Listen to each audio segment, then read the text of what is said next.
안녕하십니까, 임원주 목사입니다. 영혼육 3분설과 정동수 목사 제2편을 시작하겠습니다. 1편에서는 2분설과 3분설이라고 하는 그 설의 실체에 대해서 그리고 본질에 대해서 다루었다면 2편에서는 이제 그 3분설이 어떻게 영지주의라고 하는 형태로 등장하게 되었는가, 3분설의 뿌리는 어떻게 되었는가를 넓은 시야로 역사적으로 살펴보도록 하겠습니다. 고대로 올라가 보면요, 인류의 4대 문명을 얘기할 때 유럽 문명은 존재하지 않습니다. 미케네 문명이라고 하는 것이 가장 최초의 문명인데, 여러분 본질이 뭐냐면 동방의 문명이 이렇게 크레타 문명이라고 하는 이 섬을 통해서 그리스로 들어가서 그 아테네, 스파르타, 그리스 문명이 형성이 되는 거예요. 유럽은 고유의 문명이 없고 지금의 터키에 해당하는 이 지역에서 상인들을 통해서 부와 문화, 문명이라고 하는 걸 유럽인들이 처음 알게 된 겁니다. 그리스, 헬라 신화의 시대라고 하는 것은 바로 이 에게해라고 하는 이 바다를 중심으로 해서 이야기들이 만들어지는 겁니다. 크레타 문명, 미케네 문명, 트로이 문명을 이야기할 때 이들 역시 스스로 고유의 문명을 만들어낸 것이 아니라 동방으로부터 들어오는 문명이 여기에서 머물면서 융성해지고 나중에 자기 것을 만드는 겁니다. 자, 그러면 동방이라고 하는 것을 생각을 해보면 바로 이렇게 되어 있는 겁니다. 여기 페르시아 제국이라고 하는 거, 이 페르시아 제국이 구약 성경의 아시리아, 바벨론 다음으로 등장하는 제국입니다. 유대 민족이 포로로부터 귀환할 때에 메데파사의 다리오라고 하는 이름이 나오는데 이게 페르시아 제국입니다. 대략 BC 6세기, 8세기 즈음입니다. 이 페르시아 제국이 지금 이집트까지 쳐들어갔고요. 마케도니아 여기까지 왔습니다. 그러면서 페르시아 전쟁을 치르게 됩니다. 바로 이 스파르타 아테네를 정복하기 위해서 페르시아 군대가 쳐들어가서 1차, 2차, 3차 전쟁을 치르는 과정에서 페르시아 제국의 침략을 막아내면서 그리스가 문명을 지킵니다. 그래서 그리스 고유의 문명이 발상되기 시작한 게 BC 6세기서부터 시작이 된다, 이렇게 보시면 됩니다. 페르시아 제국이 적극적으로 밀어낸 종교가 뭡니까? 조로아스터교입니다. 조로아스터교는 여기 지도에 보면 박트리아라고 하는 부분이 있죠. 이 박트리아와 요 지역에 있었던 어떤 부족의 종교였어요. 이 부족 종교가 사실은 오래됐습니다. 조로아스터교가 사실 오래된 종교인데 체계화가 이루지 않아서, 종교가 체계화되는 데는 500년 혹은 1000년이 걸려요. 탁월한 천재 몇 명이 나왔다고 되는 게 아닙니다. 제국이 등장하기 전에 유능한 사람이 등장했고, 제국이 등장하면서 조로아스터교를 밀어줄 때에 조로아스터교가 체계화되는 과정에서 이 동쪽에 있었던 인더스 문명, 나중에 힌두교로 부르게 되는 이 종교 체계로부터 영향을 받아서 체계화를 해요. 이 원리가 이원론입니다. 초대교회에 영지주의가 이원론이 들어와서 상당히 심각한 체계화된 최초의 중요한 이단이라고 얘기할 때에 그 뿌리가 이 조로아스터교입니다. 이 조로아스터교가 아테네, 그리스에 영향을 미친 것이 BC 5세기서부터라고 하는 것이 연구가들의 일반적인 결론입니다. 그리스 헬라 철학이다라고 할 때에 그 뿌리에 이원론적인 어떤 성향이 등장하는 것은 이 동방으로부터 온 철학 혹은 종교의 영향력입니다. 그러니까 BC 5세기서부터 조로아스터가 전래돼서 영향을 미치는데, 그것이 왔으니까 확 바뀌는 게 아니라 서서히 스며들어가서 이원론적 사고 방식으로 변화돼서 그것이 체계화된 이단으로 등장하는 데는 이게 500년이 걸린 겁니다. 그 사이에 이 헬라, 이 동방에 있는 이 사람들에게 이원론적 세계관이 어느 정도 보편화되어 있기 때문에 자기도 모르게 그렇게 생각을 하는 거예요. 그러면서 성경의 가르침을 자꾸 이원론으로 해석을 하려고 하는 거예요. 다시 말하면 이원론이 무서운 게 아니라 이원론을 명확하게 제시할 때에 그 이원론을 막아내지 못하는 게 아니라 이원론과 싸우면서 자기도 모르게 물이 들어가면서 이론론적 세계관이 이원론의 영향을 받아서 이론론의 뿌리를 두었지만 사실상 이원론이 돼버려요.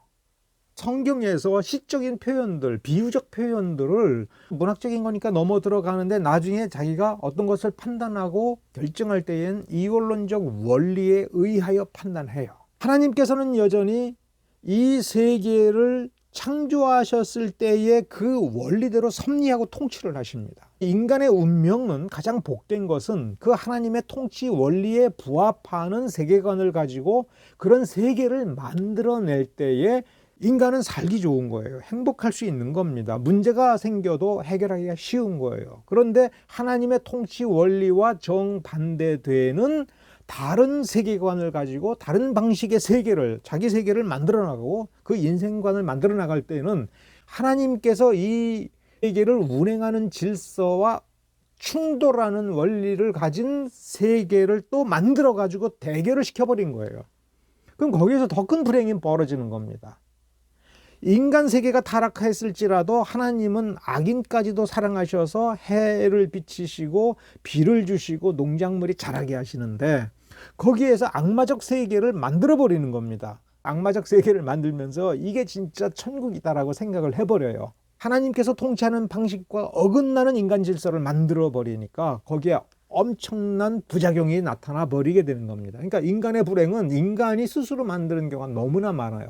그런데 그것이 교회 안에 이 암묵지를 파괴하고 그래서 교회가 가지고 있는 순수한 신앙의 그 흐름, 그 결정체가 더 이상 영향력을 발휘하지 못하도록 침투해 들어오는데 사람들이 이거를 착각하고 있는 거예요. 자기는 성경적 세계관대로 살고 있다. 이원론적 세계관이 인간 문제에 관련하여 투사하는 논리체계가 삼분설이다라고 하는 것. 그러니까 삼분설의 뿌리는 이원론이고 이원론의 뿌리는 동방의 문명이다라고 하는 것을 여기서 눈치채야 됩니다. 왜 수메르 문명은 아니고요? 거기까지 그때는 가지도 못했고 그때는 그리스는 그 문명을 소화할 어떤 실력이 없었습니다. 이 지도를 다시 한번 자세히 보면요. 이게 이집트 문명은 이 안에 머물러 있었습니다. 아시리아 바벨론으로 얘기하는 수메르 문명과 그 후예들은 여기에 머물러 있었습니다. 그리스 사람들은 이렇게 해안 도시들을 만들고 이 도시들을 이렇게 잇는 상업망을 만들어가고 있었습니다. 페르시아 제국이 되면서 이들이 여기까지 손을 미치고 이 아테네, 스파르타, 그리스 도시국가들과 치열한 전쟁을 하면서 결국 이들이 성장하게 된 겁니다. 그게 이제 BC 6세기서부터 시작해서 BC 5세기에 소크라테스가 나오고 이렇게 하게 되는 이유죠. BC 5세기. 여기 이제 마지막 전쟁이죠. 페르시아는 더 이상 그리스를 침략하지 않고 그리스 아테네, 스파르타의 부흥기가 이루어지면서 그 다음에 도시국가들이 몰락을 하게 되는 게 BC 5세기에서 4세기죠. BC 4세기에 그리스 도시국가들이 몰락을 하게 된 것이 마케도니아에서 알렉산더가 등장을 한 겁니다. 그럼 어디까지 쳐들어갑니까? 여기까지 인더스강 유역까지. 여기가 뭐예요? 인더스 문명입니다. 그러면서 오른쪽에 뭐예요? 마우리아 왕조가 여기에 있죠. 마우리아 왕조는 마가다 왕조의 뒤를 이어서 등장했습니다. 그러니까 여기 지금 BC 4세기지 않습니까? 알렉산더가 활동을 했던 때가 BC 4세기예요. 이 지도를 보면 이게 마우리아 왕조의 최대 판도죠. 알렉산더 동방의 원적은 BC 4세기죠. 그러면 그로부터 200년 전에 이 겐지스강 유역에서 불교가 발달을 한 것이고 불교가 BC 4세기에 등장했을 때는 그 이전에 인더스 문명에서 존재했던 힌두교, 지금 오늘날 얘기하는 힌두교의 고대 형태가 여기에서 체계화가 된 겁니다. 이 문명은 스스로 살아남기 위해서 엄청난 노력을 해서 산스크리트어를 만들어냈습니다. 산스크리트어로 불경을 만들어내고 그것이 중국 불교의 뿌리가 되는데 원래 산스크리트어는 불교의 도전에 대응하여 힌두교를 지키기 위하여 과학적 언어를 새로 만들어낸 겁니다. 경전 연구에서만 사용하는 게 산스크리트어죠. 그러면서 고대 힌두교가 다시 한번 엄청난 수준으로 체계화가 되고, 이 체계화의 노력은 인도에서 불교가 없어지는 것으로 끝나는 것이 아니라 AD 7세기 혹은 10세기까지 계속 됩니다. 알렉산더의 동방 원정이 왜 중요하냐? 이 헬라 문명이라고 하는 고대 그리스 문명과 다른 헬라 문명이라고 하는 통합적 문명이 여기서 이렇게 형성이 되는데, 동방에서 오는 이 문명이 결정적으로 영향을 미치면서 새로운 독창적인 문명 세계가 만들어지고, 고대 로마 문명이 계승하여 예수님 시대, 사도 시대에 오고 초대교회 시대에 이르는 것이지요.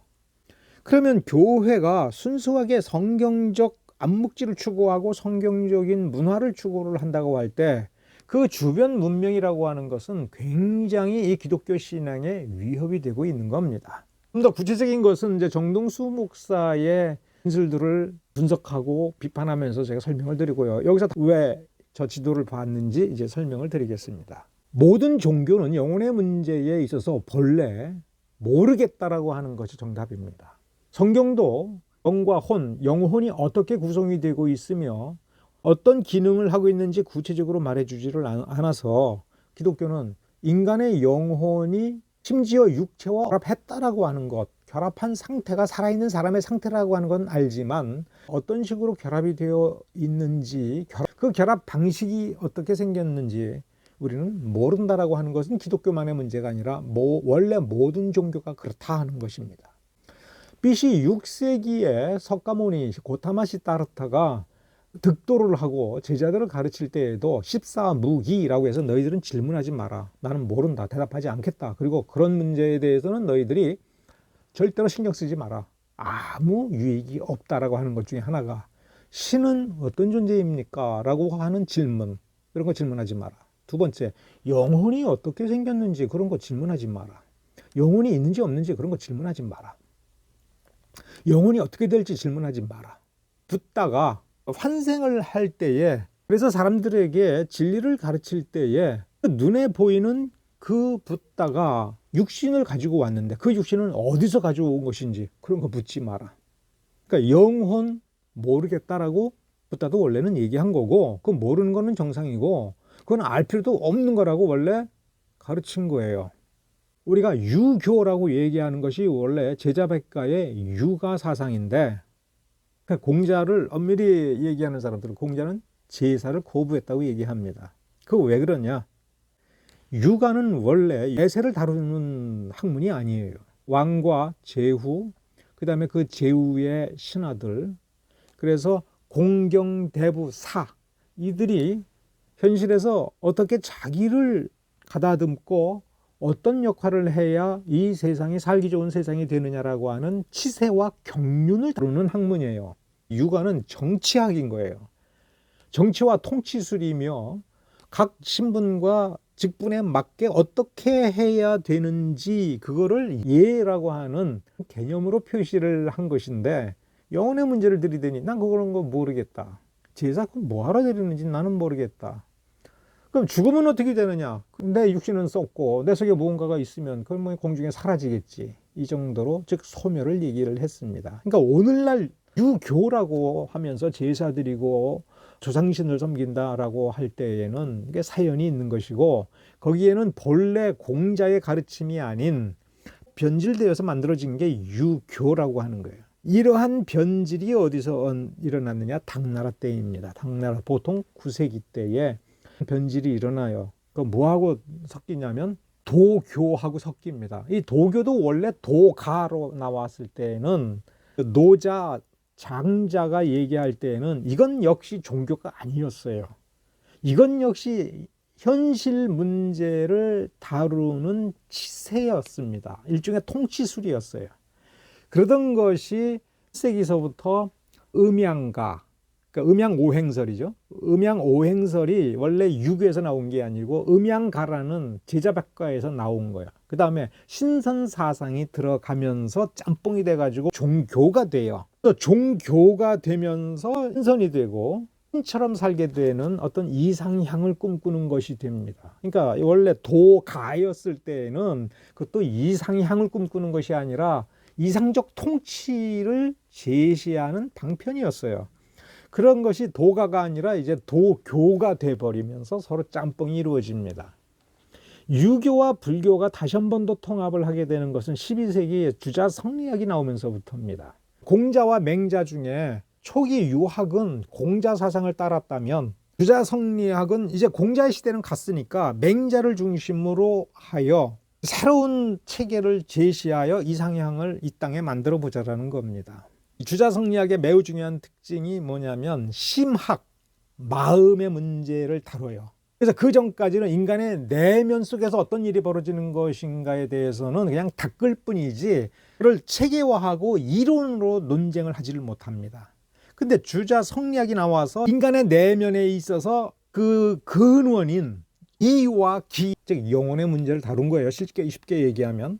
유교에서도 원래는 영혼의 문제를 다룰 수가 없는데 다루게 된 겁니다. 그러니까 우리가 이러한 것들을 거친 몇백 년 뒤에 지금 우리 시대에 지금 영혼의 문제를 다루고 있다는 것을 알아야 돼요. 자, 그러면 고대로 올라가서 이제 초대교회에 신약 성경이 완성이 되고 초대교회 때 그 신약 성경을 읽으면서 신약 성경을 통하여 또 구약을 해석을 해서 어떤 신앙을 갖추었을 때에 그들에게 밀어닥친 그 이단 사설이 이원론이고 그 이원론이 서서히 영혼의 문제를 가지고 체계적으로 기독교 신앙을 공격할 때에 등장하는 게 삼분설이다라고 하는 것. 그러니까 삼분설은 이원론은 저 바깥에서 치고 들어와서 세계관적으로 흔들어 놓는다면 삼분설이라는 걸 통해서 사람이 자기의 그 영혼의 문제, 내면의 문제에 대해서 갈등하게 만들어서 기독교 신앙을 이탈시키게 하는데 상당히 중요한 도구가 된다라고 하는 겁니다. 자, 오늘은 여기까지 하고요. 다음 편에서 정복국가의 계급지유와 이 이원론적 세계관을 한 번 더 다뤄볼 수 있으면 제가 다뤄보겠습니다. 그리고 나서 정동수 목사의 삼분설에 대한 그 진술들이 어떤 문제점들이 있는가를 하나하나 제가 한번 짚어보도록 하겠습니다. 오늘은 여기까지입니다. 감사합니다.